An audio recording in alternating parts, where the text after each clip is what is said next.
je vois un homme, par exemple, dit non, moi j'ai beaucoup de projets, mais il n'arrive pas à établir un seul projet. Il est en train de se mentir à qui?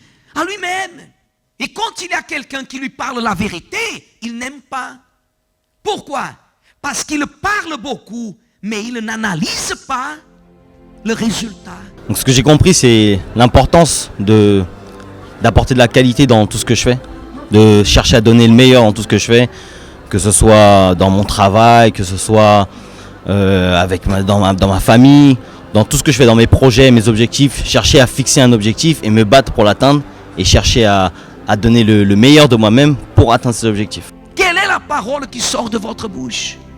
Quelle est la parole sur laquelle vous êtes en train d'appuyer, établir la réussite de votre vie? Vous ne pouvez pas accepter faire sortir une parole de votre bouche et avoir un résultat différent. Qu'est-ce que ça veut dire? Ça veut dire qu'alors cette parole, elle est à peine une théorie.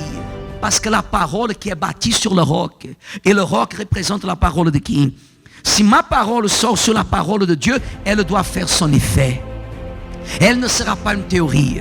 Mais je vais vous dire une chose, si vous voulez voir votre vie avancer dans le chemin de la différence, il faut que vous vous révoltiez contre vous-même. Parce que vous n'avez pas à prouver quoi que ce soit à qui que ce soit, si ce n'est qu'à vous-même. Parfois nous disons à cette personne, elle me traite mal.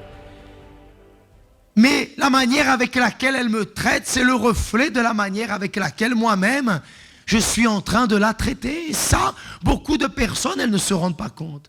Si bien que lorsque vous commencez à parler d'une manière différente, voyez que les personnes commencent à parler avec vous d'une manière différente.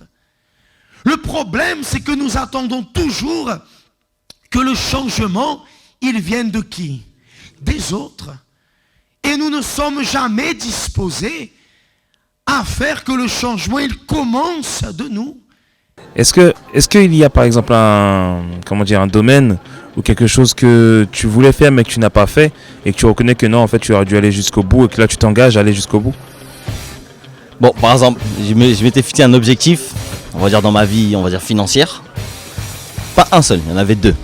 Non, même trois plutôt. Et j'en ai atteint deux, mais il y en a un que je me suis dit, bon, il y a un moment où je me suis dit, bon, on va attendre l'année prochaine.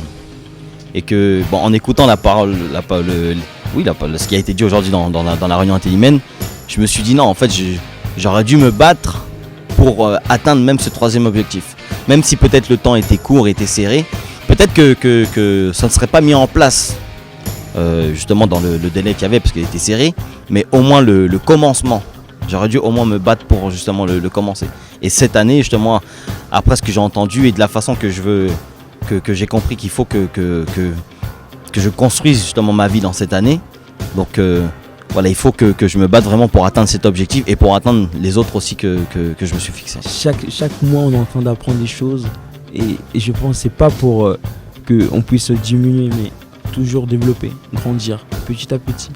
Et je suis sûr et certain que cette année, c'est mon année. Pourquoi? Parce que je vais pas reculer devant les obstacles et je vais pas, on va dire, pas tenir mes paroles, mais je vais toujours valider mes paroles. Ça veut dire quoi? Mettre en pratique les choses que je suis en train d'écouter à l'Intellimène. Ça veut dire quoi? En février, j'attends vraiment que ce soit encore plus fort qu'aujourd'hui.